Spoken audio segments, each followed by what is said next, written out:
खास है। लगता है वादों का दौर देखकर चुनाव पास है। जी हाँ, चुनाव पास आ गया, इसलिए हम भी आपके पास आ गए हैं। और एक बात मैं झारखंड के बारे में बताऊं, मैं आप सब जानते हैं, मैं भी जानता हूं, लेकिन कहना जरूरी है। झारखंड के मौसम और सियासत को लेकर कोई अनुमान नहीं लगा सकता कब बदल जाए, किस करवट ले ले। तो आज हम रांची में हैं मोंगिया स्टील जनमंच को लेकर। ये वो मंच जहां मतदाता अपनी बातों को अपने जनप्रतिनिधि तक पहुंचाएंगे और सवाल तीखे हो गंभीर हो हम पूछेंगे जनप्रतिनिधियों के प्रतिनिधियों से। और ये मंच उन लोगों के लिए भी है जो पहली बार वोट करने जा रहे हैं, वोट की ताकत को समझते हैं, उनको मताधिकार करना है और अपने सवाल जो रखना चाहते हैं वो भी अपना सवाल यहां रख सकते हैं। चलिए हम शुरू करेंगे जनमंच, मोंगिया स्टील जनमंच, और तमाम लोगों से बातचीत भी करेंगे हम, क्योंकि अब हिसाब लेने का वक्त आ गया। 5 साल खत्म होने को जो नेताजी 5 साल नहीं आए वो आपके बीच पहुंच रहे हैं, इनसे हिसाब किताब भी होगा। शुरू करेंगे डिबेट, लेकिन पहले जान लेते हैं रांची के बारे में।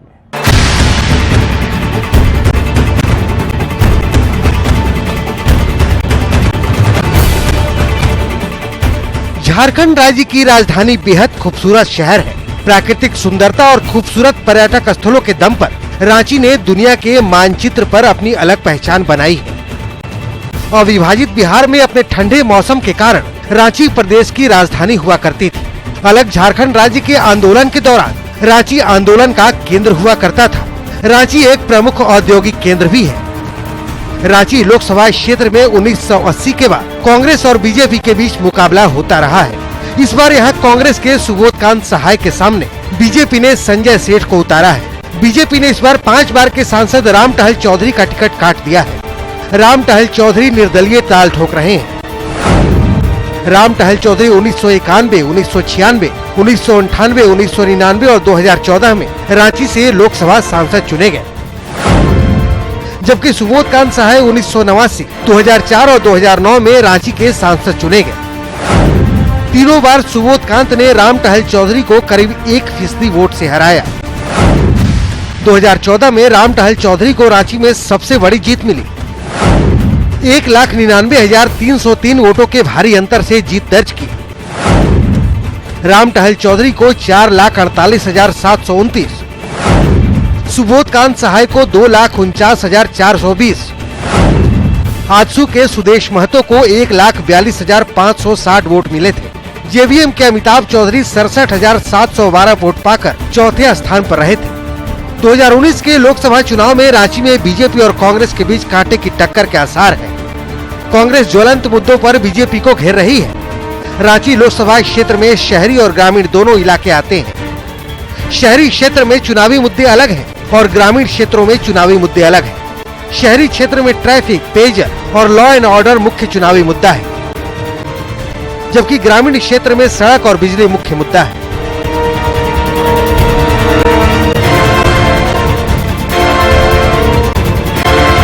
और चलिए मैं तारुफ करा देता हूं अपने मेहमानों का, जिनसे आप सवाल पूछेंगे। मैं माध्यम बनूंगा और माध्यम के जरिए मैं भी सवाल करूंगा। बीजेपी से प्रदीप सिन्हा साहब हैं, प्रदेश प्रवक्ता हैं। साथ ही आजसू से हसन अंसारी साहब हैं, पार्टी प्रवक्ता हैं। किशोर शाहदेव जी हैं कांग्रेस से, और सुप्रियो भट्टाचार्य जी यानी दादा भी हमारे साथ है जेवीएम से। चलिए मैं आप चारों को मैं 1-1 मिनट का वक्त दूंगा और 1 मिनट में आपको बताना है कि आपकी जो रांची की जनता है वो आपके प्रतिनिधि को आखिर क्यों चुने।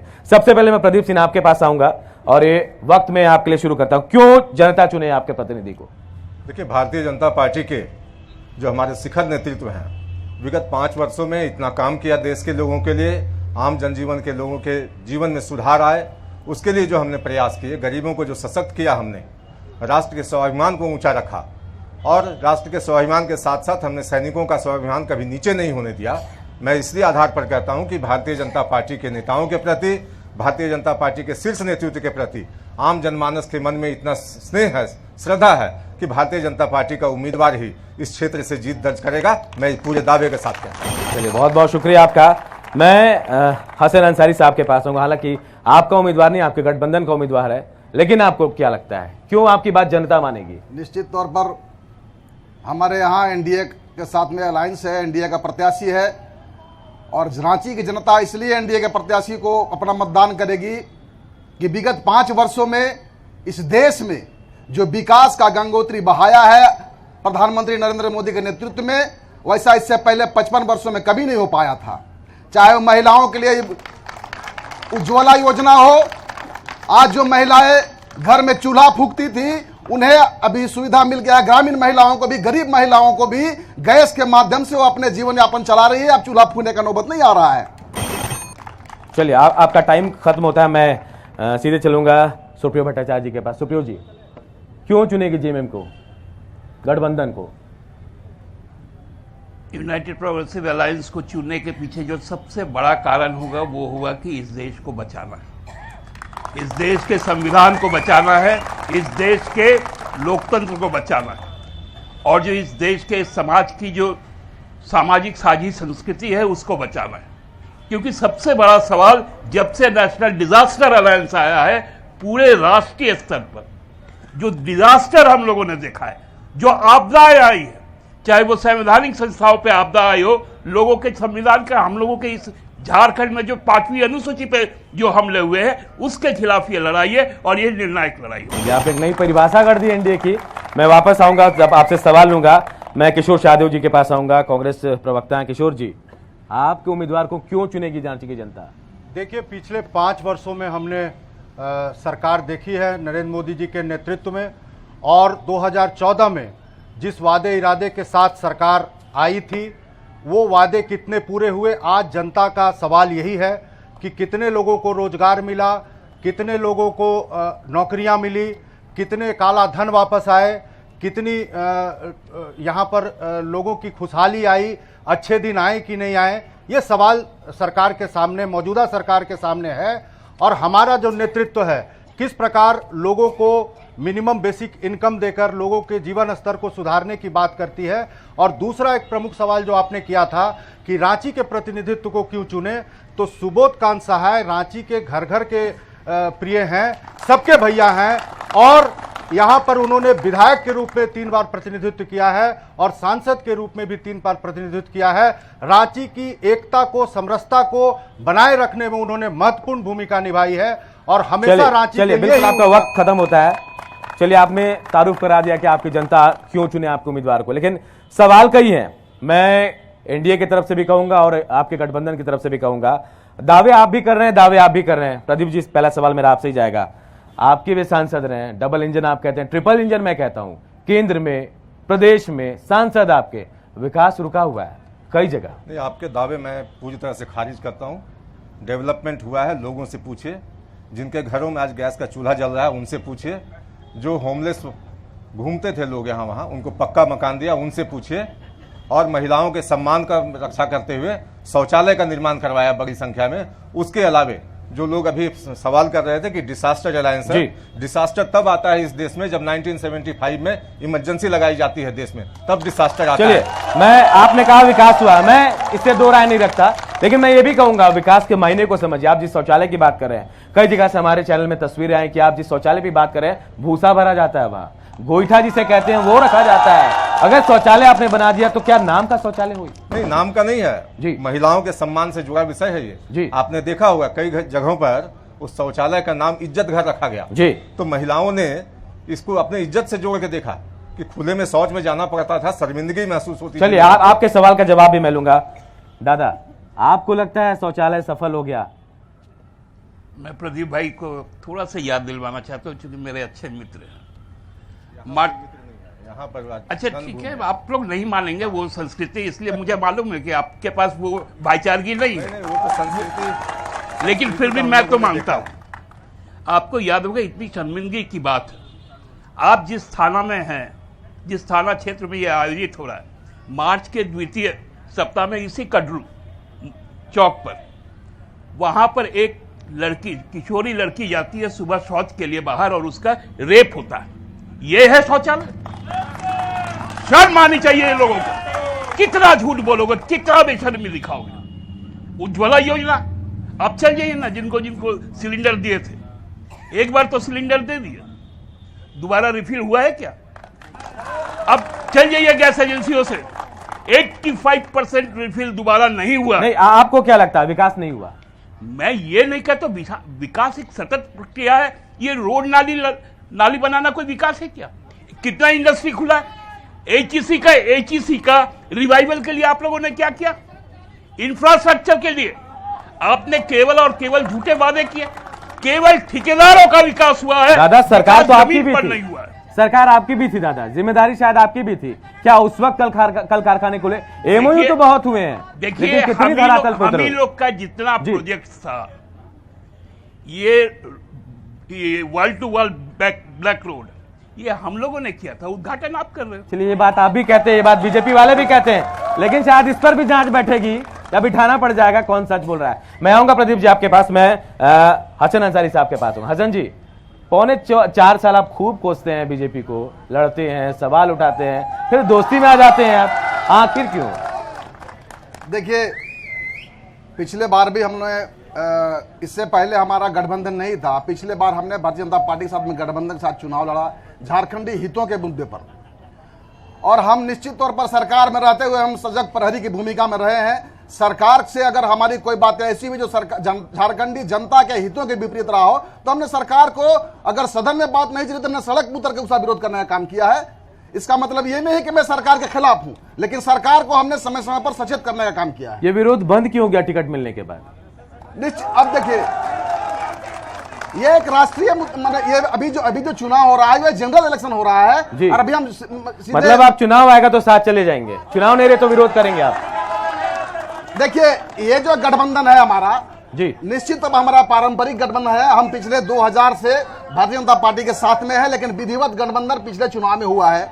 वर्तमान में पार्टी ये समझती है कि इस देश को एक सशक्त नेतृत्व चाहिए, और जो नरेंद्र मोदी के पास है, बाकी किसी के पास नहीं है। चलिए, मैं आपकी बात पे वापस लौटूंगा। मैं किशोर जी के पास आऊंगा। किशोर जी, 3 बार सांसद रहे सुबोध कांत साहब, सांसद रहे 3 बार, सेंट्रल में मिनिस्टर रहे, क्या दे पाया झारखंड को, रांची को क्या मिल पाया? देखिए, लगातार उन्होंने विकास का कार्य किया है। रांची को एक उच्च स्तरीय प्रक्रिया में पहुंचाने में आज जो सबसे महत्वपूर्ण जो यहाँ का जो कारखाना है एचईसी, जो बंदी के कगार पर था, उसको उन्होंने रिवाइवल पैकेज देकर के चालू कराया। आज हजारों लोगों का रोजगार वहां से चलता है। पहले रांची की पहचान एचईसी से होती थी, उसको उन्होंने किया है। लोगों को घर घर पाइपलाइन बिछाने का प्रक्रिया, पानी पीने का पानी के लिए उन्होंने अपने सांसद कार्यकाल में प्रारंभ किया। लेकिन रांची में राज्य सरकार की जो जिम्मेवारियां होती है, आज रांची की जो स्थिति है, अनऑर्गेनाइज रूप में जिस तरह शहर का विकास हो रहा है, तो इसमें राज्य सरकार की भूमिका होती है कि जब रांची का विकास हो रहा है तो उसको आप एक प्रॉपर माध्यम से सड़क, नाली सब। किशोर जी, ये जो आप अनप्रॉपर डेवलपमेंट की बात कर रहे हैं, आपको क्या लगता है ये 4 दिन में बन गया? नहीं, मैंने ये 10 सालों से बन रहा होगा, ये 18 सालों से बन रहा होगा। झारखंड अलग हुआ तब से बन रहा होगा। सरकार आपकी भी थी, आपकी जिम्मेदारी भी बनती थी। हमारी सरकार बहुत कम समय तक थी जी, और हमने अपने सरकार के कार्यकाल में बहुत सारे काम किया है जी। लेकिन इस प्रकार जैसे भारतीय जनता पार्टी की सरकार आई है, यहाँ पर ज्यादा समय तक भाजपा की सरकार रही है, वैसे समय में भारतीय जनता पार्टी ने सिर्फ तोड़ने का काम किया। यहाँ के जो अस्तित्व है उस पर आक्रमण किया, यहाँ सीएनटी एसपीटी एक्ट को खत्म करने का कोशिश किया, जो यहाँ की पहचान है। इस मुद्दे पे आदिवासियों को जमीन छीनने का काम किया। मैं किशोर जी इस मुद्दे पे आऊंगा, लेकिन मेरा सवाल ये है कि आप कम वक्त कहकर मुद्दों से, सवालों से भाग नहीं सकते हैं। सरकार आपकी थी, भले लाइंस में सरकार थी, आप चाहते तो उस समय भी इनिशिएटिव ले सकते थे, कठिन फैसले जो होते हैं, कड़े फैसले, वो ले सकते थे आप।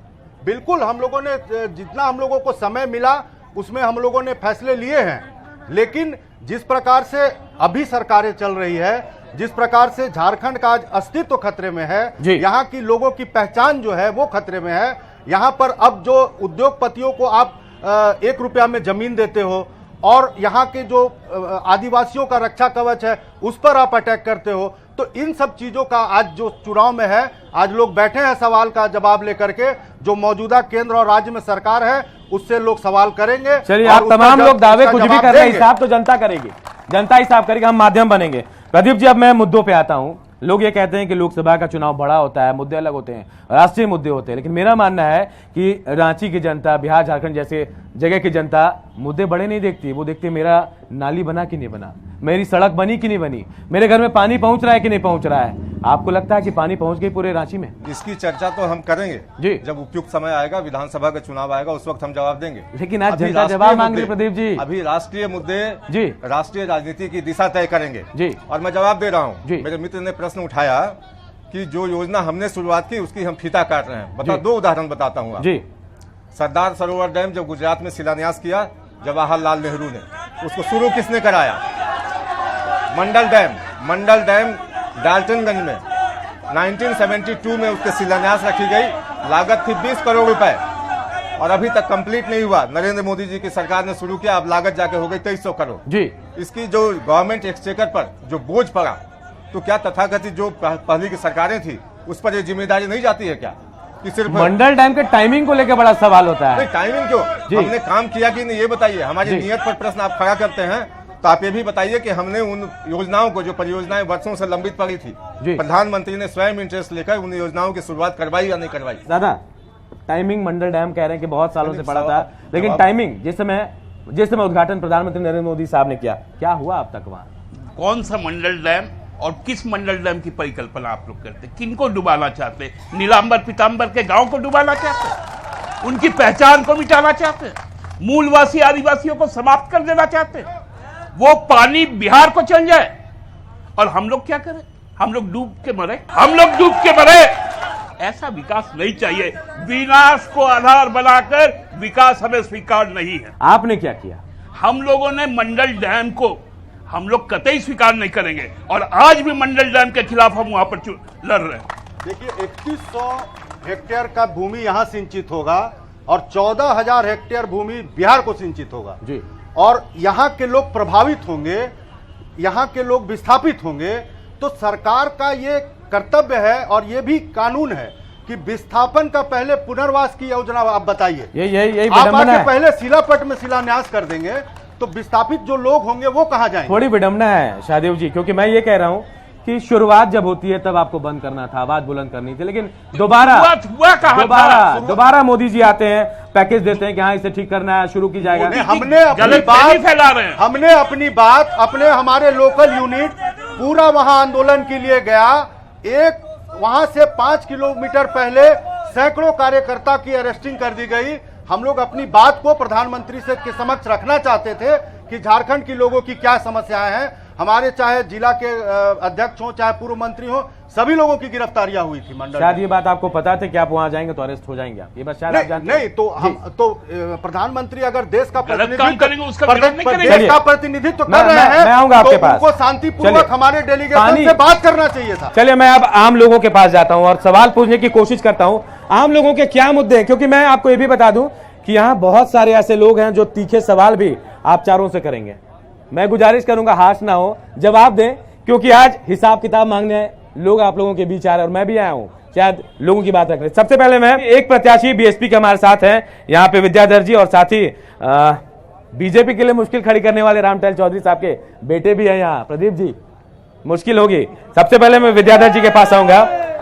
विद्याधर जी, आप चुनाव लड़ रहे हैं, मैं चाहूंगा खड़े हो जाएं, जनता आपको देख ले, वोट देगी क्या देगी यहीं से पता चल जाएगा। ये बताइए मुझे, आप क्या आपके मुद्दे होंगे, क्या बोल के जनता के पास जाएंगे आप? जब संसद का चुनाव है और लोकसभा चुनाव की बात हो रही है तो मुद्दे भी राष्ट्रीय होने चाहिए। स्थानीय मुद्दे तो उठेंगे ही, लेकिन साथ में राष्ट्रीय मुद्दे होने चाहिए। विगत वर्षों में देखा गया है कि संवैधानिक संस्थाओं पर लगातार हमले हुए। मैं पेशे से अकाउंटेंट हूं, तो मुझे मेरी बारीक नज़र इकोनॉमी में रहती है। पिछले 5 सालों में इस सरकार ने इकोनॉमी को बर्बाद करके रखा है। हमारे भाजपा के मित्र शायद एग्री ना करें, लेकिन मैं आपको बता दूं कि अगर आप पता करेंगे तो राज्य सरकार के पास फरवरी का वेतन देने के लिए पैसा तक नहीं था। आप विगत दिनों में देखेंगे कि जो शिक्षा की व्यवस्था है वो भी राज्य स्तर का मुद्दा है। 12 शिक्षकों का जो हड़ताल रहा, उसको निपटने में जो सरकार की भूमिका रही, जिस तरह से सरकार ने पूरे तानाशाही रवैया अपनाया, वो भी बहुत दुखद रहा। और इस कारण से भाजपा आप क्या मुद्दे लेके जाएंगे आप, क्योंकि आप खुद प्रत्याशी हैं? हम चाह रहे हैं कि हम लोग शिक्षा का जो व्यवस्था है, जो स्वास्थ्य का व्यवस्था है जी, साथ ही राष्ट्रीय स्तर पर जो मुद्दे हैं, और जैसे संक्षेप में कांग्रेस के हमारे साथी कह रहे थे कि जो शील्ड है यहाँ के आदिवासी मूलवासियों का, उसकी रक्षा करेंगे और उसकी आवाज उठाएंगे। चलिए, ये बात आपको जनता तक पहुंचानी है। और रणधीर जी, सबसे बड़ी चुनौती शायद रांची के लिए आपके पिताजी हैं। बीजेपी को भी शायद अंदाजा है इसका, कांग्रेस को भी अंदाजा है। क्या तैयारी है आपकी? क्या लगता है आप जीत पाएंगे? पूरी तैयारी है हमारी और हम जीत पाएंगे। क्या मुद्दे हैं आपके पास? आपके पापा को कई बार सांसद बनाया लोगों ने यहाँ, और जो मांग थी शायद वो अब तक पूरी नहीं हो पाई, ऐसा कहते हैं लोग यहाँ।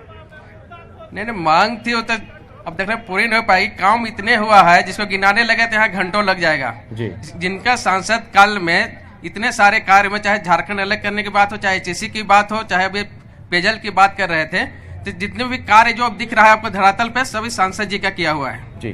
5 बार सम्मान दिया पार्टी ने आपके पिता को, सांसद बनाया, संसद तक भेजा। आपको नहीं लगता है कि बहुत है, या फिर और कुछ चाहते हैं आप? नहीं, चलिए 5 बार जो सांसद बने इनका भी योगदान रहा पार्टी पे जी। शुरू से ये 50-60 साल तक इस पार्टी को सींचे हैं। उसके बाद जब नंबर 1 सीट रांची था जी, जिसको किंतु परंतु नहीं था, इसको हम लोग बीजेपी के झोली में डाल सकते थे, मगर आप देखोगे किस तरह से इनको टिकट काटा गया, उसी उपेक्षा कर। चलिए, मैं इसका जवाब लूंगा। प्रदीप जी, सुन रहे हैं आप? एक मुझे भी ऐसा लगता है कि 5 बार आपके सांसद रहे। सुबोध कांत जी तो 3 बार रहे, सेंट्रल में मिनिस्टर बना दिया उनको। रामदयाल चौधरी साहब को क्यों नहीं बनाया आप लोगों ने?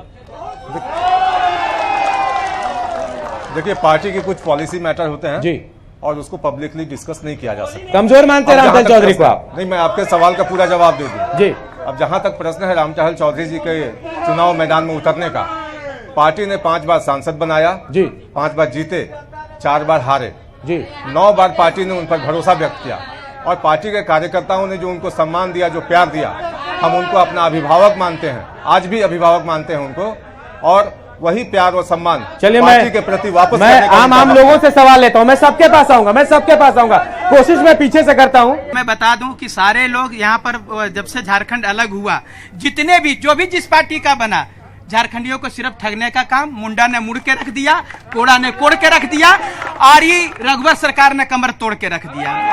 आपको मैं बता रहा हूं हकीकत बात की, यहाँ पर जितनी भी धांधली हुई है, जितनी भी नियुक्ति हुई है, मैं प्रदीप जी से पूछना चाहूंगा भारतीय जनता पार्टी से कि एक राज्य में 2 स्थानीय नीति क्यों बनी? चलिए आप, और दूसरा बात, जब यहाँ पर विकास आप बहुत कर दिए, यहाँ के प्रतिनिधि बहुत ज्यादा विकास किए, तो सिर्फ मोदी जी के नाम पर आप वोट क्यों मांगते हैं?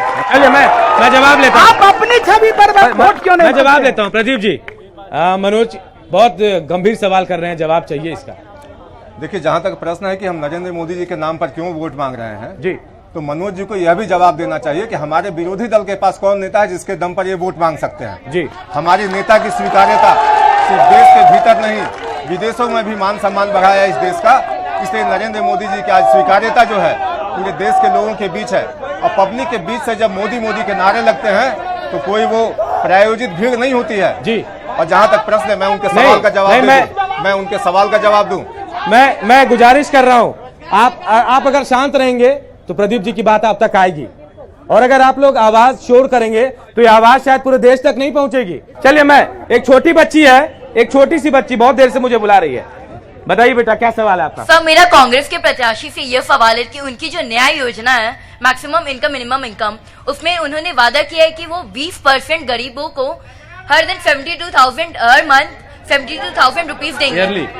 सर, ये पैसा आएगा कहाँ से? आप मध्यम वर्गों के लोगों से टैक्स उनसे ज्यादा लीजिएगा, और इससे अगर आप इस योजना को इम्प्लीमेंट कीजिएगा तो इससे इंडिया की जीडीपी ही इतनी नहीं है कि आप इतना हर महीने आप इतना पैसा दीजिएगा। सर, ये पैसा आएगा कहाँ से? बेटा, ये सवाल ये आपका है या फिर आप इतनी मैच्योर हो गई अभी छोटी उम्र में?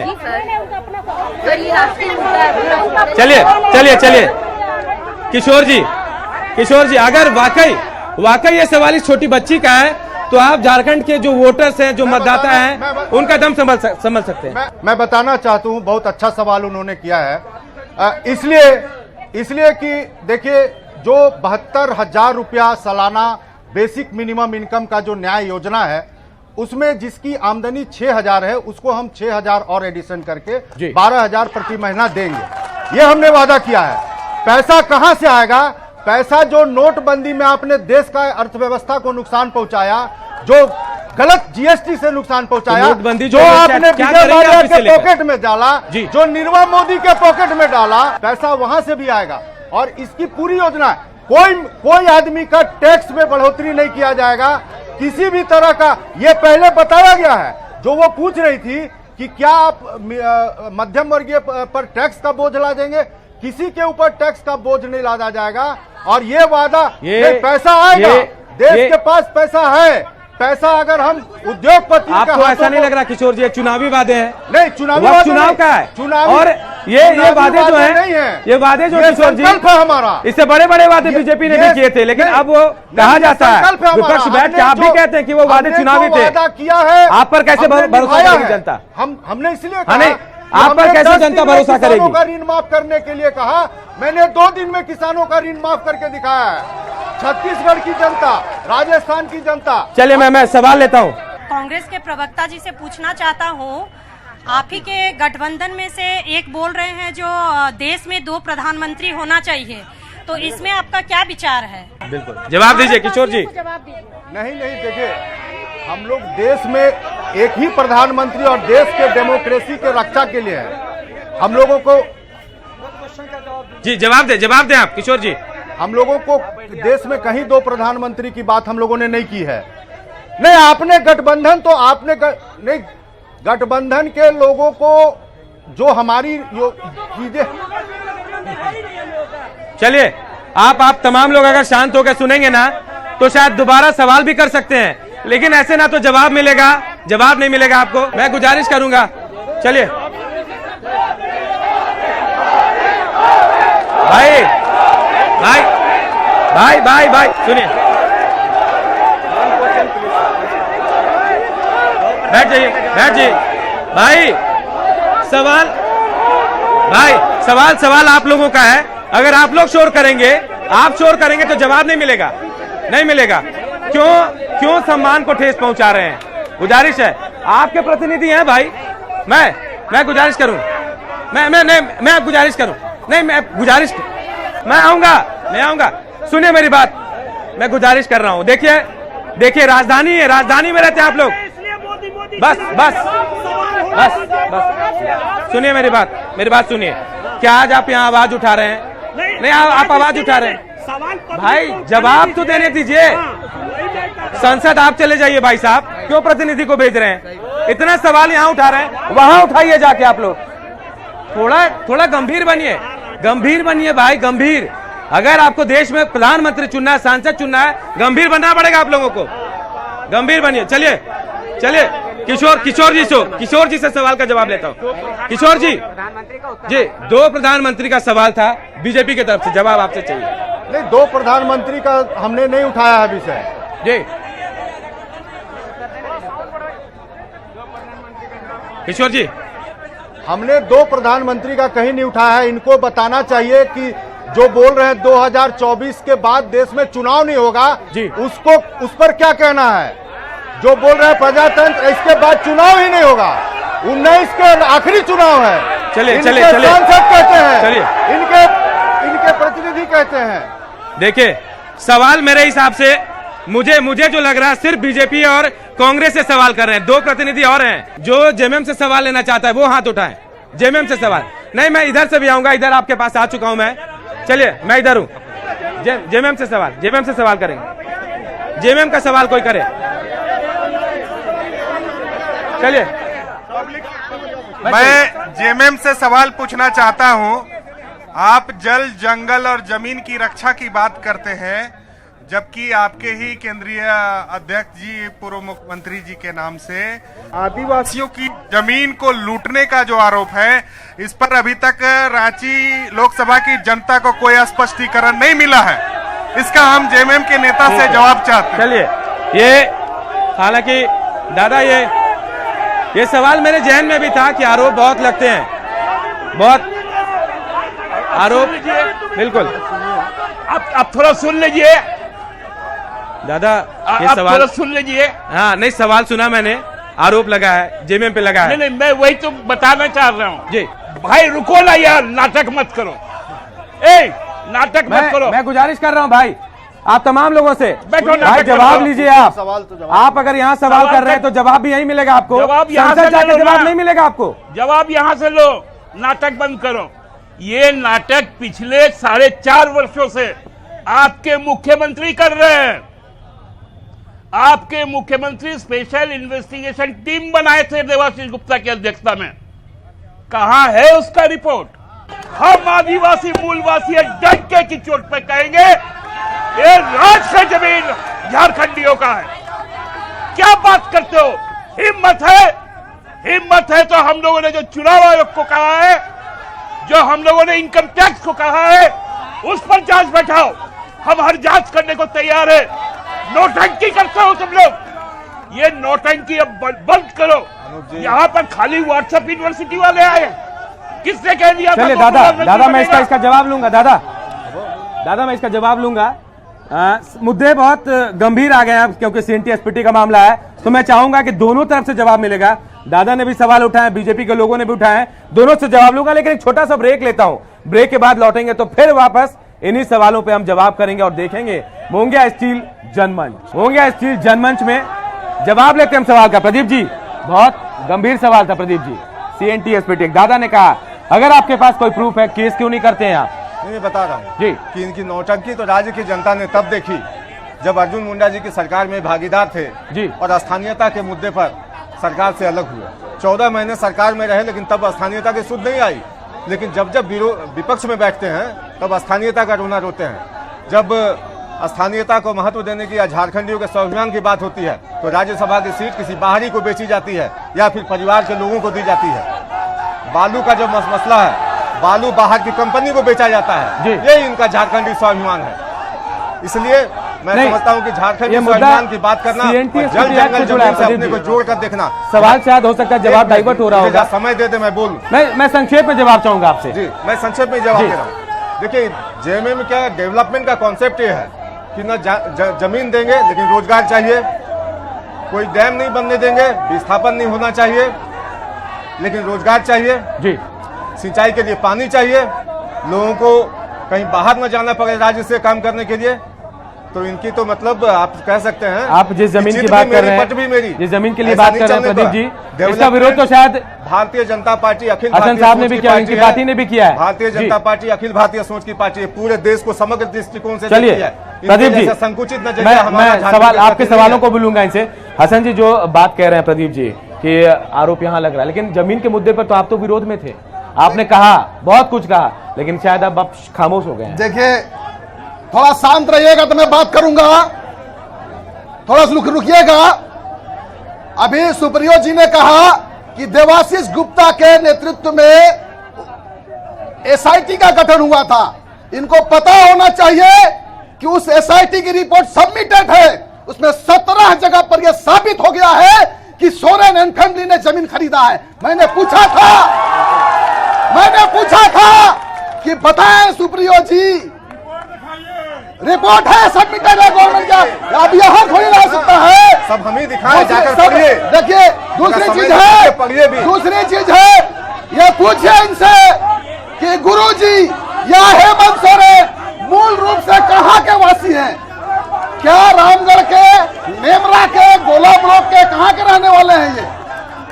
या बोकारो के रहने वाले हैं कि रांची के रहने वाले हैं कि दुमका के रहने वाले हैं? मैं हसन जी आपको भी रोकूंगा।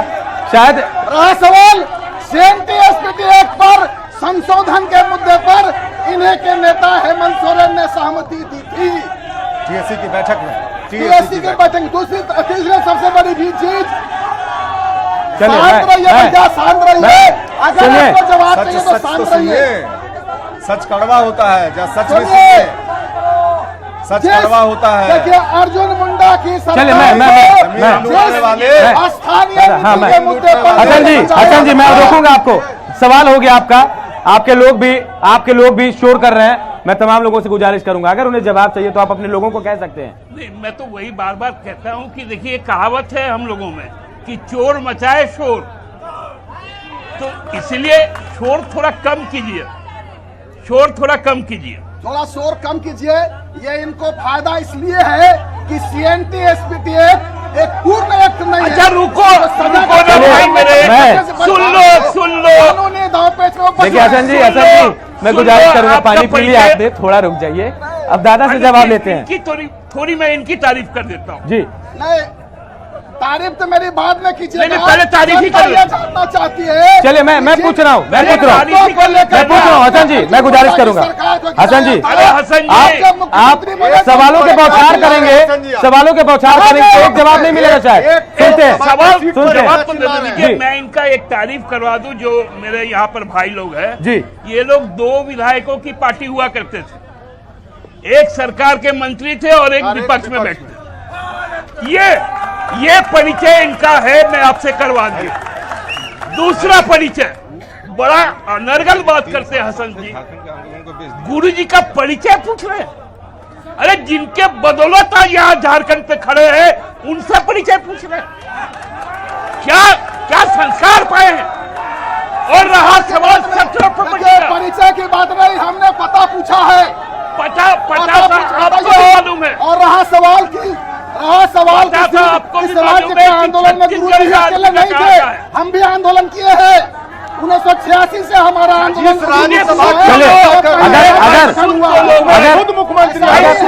अगर आप तमाम लोग ऐसे ही शोर करेंगे तो किसी की आवाज नहीं जाएगी ना, आम जनता। हसन जी, मैं बता दूं, हसन जी, 1993 में 4 सांसदों हसन जी, को बेचने का काम किया पार्लियामेंट में। चलिए सुन लीजिए, चलिए मेरी बात सुनिए। आप अगर सवाल करते तो सुनने का मादा रखिए, जवाब मिल रहा है आपको, थोड़ा बर्दाश्त करो। चलिए जवाब दीजिए दादा।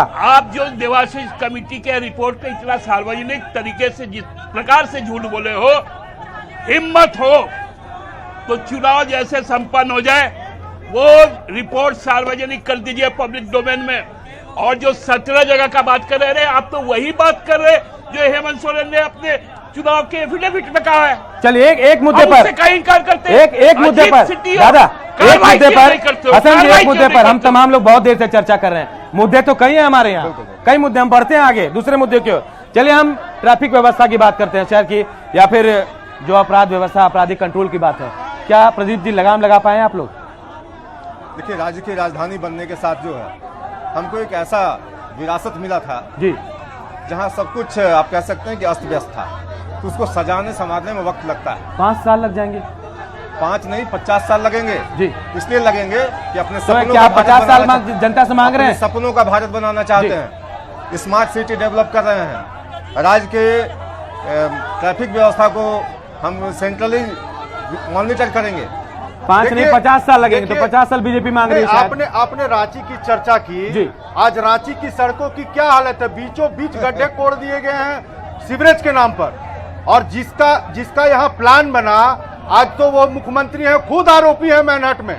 जो पूरे शहर की नाली का बनाने का काम था, उसमें वो खुद आरोपी है। राज्यसभा की चर्चा की, बयानी कर रहे हैं ना, बिल्कुल नहीं बयानी कर रहे हैं। नहीं, राज्यसभा की चर्चा की, पूरा सीडी लोगों ने देखा, किसने वोट खरीदने का काम। चलिए मैं गुजारिश करूंगा, वैसे आज उसके अधिकारी अगर आरोपी हैं, आपने कोई आरोप आप लगाया पीड़ित तो होकर गए हुए हैं। प्रदीप जी वापस आपके पास आऊंगा, जवाब भी लूंगा, पहले इनकी बात सुनते हैं। बोलिए किशोर जी। आपका जो मैंने कहा ट्रैफिक सिस्टम के बारे में, इन लोगों ने सरकार में 5 साल तो केंद्र की सरकार की तो हो ही गई, राज्य सरकार की भी 5 साल हो गई।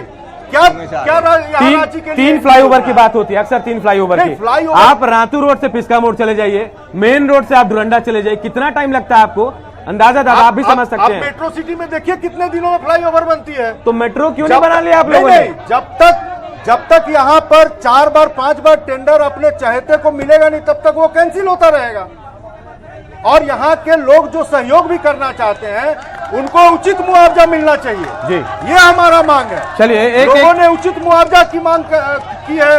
लोगों ने जो आप किसी आज से पूरे सड़कों पर गड्ढे खोल के उसको सीवरेज के नाम पर पूरे गली को बर्बाद कर दिया गया। चलिए मैं देखिए, मेरे 2 गेस्ट मेरे सामने भी बैठे हैं, आप तमाम लोगों के पास आऊंगा, लेकिन आप शोर नहीं करेंगे तभी आऊंगा। मैं साफ कह रहा हूं, वापस वहीं जाऊंगा, मैं आपके पास कतई नहीं आऊंगा। 2 लोग हैं मेरे साथ, तमाम लोगों की बात को सुन रहे होंगे आप। मतलब कांग्रेस आरोप लगा रही है कहीं डायरेक्ट इनडायरेक्ट आपके ऊपर लग रहा है, क्योंकि पापा थे, 5 साल सांसद थे। बीजेपी जो बात कह रही है कि यहाँ विकास हुआ है, उसमें भी आपकी बात आ रही क्योंकि पापा सांसद थे। आप क्या कहेंगे?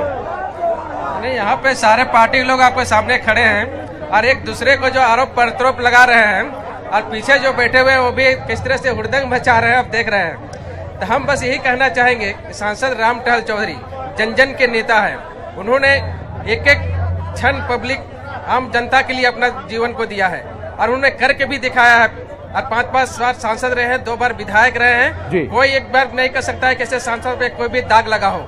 जीवन भर सिर्फ सेवा किए हैं और सेवा का ही फल है क्या, इसका परिणाम भी देखिएगा। ये आप अपने तरीके से कह रहे हैं, आप अपना पक्ष रख ले। एक दूसरा पक्ष ये भी तो हो सकता है कि 5 बार पार्टी ने सम्मान दिया आपको, अब किसी और को मौका दे, ऐसा नहीं हो सकता था? हो सकता है, अगर पार्टी को सींचने का काम ही किए हैं। और जब आप किसी मौका के देने की बात कर रहे हैं तो जब इतने लंबा सफर 50-60 साल पार्टी के लिए दिए है टाइम, तो क्या इनको बैठा थोड़ा सा भी सब राय मशवरा तक नहीं ले सकते हैं? चलिए मैं एक बात कहूंगा, हमारे आडवाणी साहब हैं, मुरली मनोहर जोशी साहब है, तमाम लोग हैं, ये तो एग्जाम्पल भी हैं, तो फिर यहाँ विरोध क्यों शुरू हुआ? सर ये विरोध नहीं है, इन्होंने जनता की सेवा की है और ये खड़ा भी जो हो रहे हैं निर्दलीय अपने मन से नहीं रहे, जनता इनको खड़ा कर रही है, जनता इनके साथ है और जनता चाहती है कि आप खड़ा हो, आपको वोट देंगे और हमारी आप सांसद रहिएगा आगे। चलिए मुझे ऐसा लगता है जनता कितना साथ है ये तो नहीं बता सकता हूँ, लेकिन मैं जितना राजनीति को समझता हूँ, अपनी स्वार्थ की चीजें जो होती है हमेशा सामने आती है कि शायद आगे आना चाहिए, मुझे मेरा जो करियर जहाँ है वहां से डाउन नहीं जाना, लेकिन हर एक आदमी का एक पीक टाइम होता है, फिर वो नीचे ही आता है। रणधीर जी इसमें स्वार्थ नहीं है सर, आप आम जनता को नॉमिनेशन हुआ देखे होंगे कितने दिल से लोग, मन से लोग इनके शुभचिंतक लगे हुए इनके साथ। और अब देखिएगा चुनाव में राम टहल चौधरी जनता की आवाज है और उसका परिणाम भी मिलेगा। 6 मई को पता चलेगा, फिर 23 को पता चलेगा। आप विद्याधर जी तमाम लोगों का सवाल सुन रहे हैं आप मैं सुन रहा था, मैं बड़ी आश्चर्य में हूं कि जो झारखंड नामधारी दल हैं वो भी यहाँ पर हैं, जो राष्ट्रीय दल हैं वो भी यहाँ पर हैं। तमाम बातें हो रही थी CNTSPT में कि माननीय हेमंत सोरेन ने जमीन ट्रांसफर कर लिया तो समीर उरांव ने कर लिया, पर कोई इस बात पर चर्चा नहीं कर रहा है कि आदिवासियों की जमीन गैर आदिवासियों को जो ट्रांसफर हुआ है उस पर क्या कहेंगे ये लोग। चलिए मैं एक सवाल बहुत गंभीर है, मैं चारों लोगों से जवाब लूंगा। और दादा मैं प्रदीप जी, हसन जी, किशोर जी, दादा मैं आपको बताऊंगा कि मैं जहाँ रहता हूँ करमटोली में, दादा ये सच्चाई है, आदिवासियों की जमीन है। आज से 5 साल पहले वो खेत हुआ करता था, 5 साल बाद इतना सा खेत नहीं बचा है दादा, सच्चाई है ये। आखिर कैसे हुआ ये? आप भी विरोध करते, आप भी विरोध करते। पहले दादा के पास आता हूँ। दादा हम देखिए इस विषय पे हम लोग बहुत स्पष्ट हैं और हम लोग ने जब अपने कार्यकाल में इस बात को एक प्रयास शुरू किया था कि जो आदिवासी लैंड है, जो ट्राइबल लैंड है, उनको रिस्टोरेशन का, और ये प्रक्रिया शुरू भी हुई जी। और उसी के तहत जो आप देखे होंगे उस रिस्टोरेशन के खिलाफ उस समय जिन लोगों ने काम किया, आज वो सत्ता में। राम टहल चौधरी जी को इसलिए अयोग्य पाया गया क्योंकि वो मूलवासी थे और मूलवासी को यहाँ देना नहीं था, उनको प्रवासी को देना था जी, अन्यथा और कोई क्राइटेरिया। संजय सेठ प्रवासी हैं, आप ये कह रहे हैं? निश्चित तौर पे प्रवासी है जी, लेकिन ये विरोध दादा वो चेयरमैन बनते हैं तब नहीं उठता है, बीजेपी में आए उस समय उठता है, लेकिन वो कैंडिडेट बनाने का विरोध। देखिए प्रवासियों को नौकरी चाकरी की छूट है। चलिए कुछ लोग हैं जो मेरे पास आ रहे थे, सवाल उनसे भी लेता हूं मैं। किनसे सवाल है मेरा सबसे पहले जवाब? सब पार्टी से सवाल है। नहीं एक से एक, अगर आपको लगता है। देखिए हम यहाँ के लोकल रहने वाले हैं जी, और यहाँ जब झारखंड अलग हुआ बिहार के राज्य से, जब झारखंड हुआ तो झारखंड वासी के लिए यहाँ पर ना नीति बना है जी, ना सिद्धांत बना है, ना नियम कानून बना है, ना किसी को नौकरी मिला है आज तक, ना कि लोकल हम लोग की जमीन देख रहे हैं, हम लोग दादा पुरखा की जमीन है, इसको हाउसिंग बोर्ड एक्वायर किया था कि स्थापित करेंगे, आज बड़ा बड़ा बिल्डर को दे रहा है। चलिए, और हम लोग को यहाँ पर ना घर में रोड है, ना पानी है, ना बिजली है अभी तक। चलिए और सुनिए, थोड़ा वक्त कम है, सुनिए मेरी बात। तकलीफ में है और उसके बाद मेरा नक्शा पास करने के लिए दिए हुए हैं, अभी 6 महीना हो गया है, सब पैसा जमा कर दिया हुआ, घुसखोरी इतना तेज हो गया है कि कोई लिमिटेड नहीं। चलिए मुंह खोलकर सरकार की तारीफ कर रहे हैं। सुन लीजिए प्रदीप जी, घुसखोरी की बात कर रहे हैं, कैसे आम जनता है कितनी तकलीफ में है, और नक्शे की बात कर रहे हैं, क्या वाकई ऐसा हो रहा है? देखिए आरोप लगाना बहुत आसान होता है, आरोप प्रमाणित कर दें आप, आरोप किसी पर भी लगा दीजिए आप, लेकिन आरोप में कोई तथ्य होने चाहिए। बिना तथ्य के आरोपों पर चर्चा करें तो मैं समझता हूँ कि बेईमानी होगी। अब जहाँ तक प्रश्न है राज्य सरकार का, राज्य सरकार ने विगत 4.5 वर्षों में कितने काम किए जी, तो मैं समझता हूं कि विपक्ष के नेताओं को भी कहीं गुंजाइश नहीं मिलेगी कि हमारी सरकार पर उंगली उठा सके। जी, जिंदा रहे या जान जाए, जिंदा रहे या जान जाए, वोट उसी को दो जो आपके काम आए।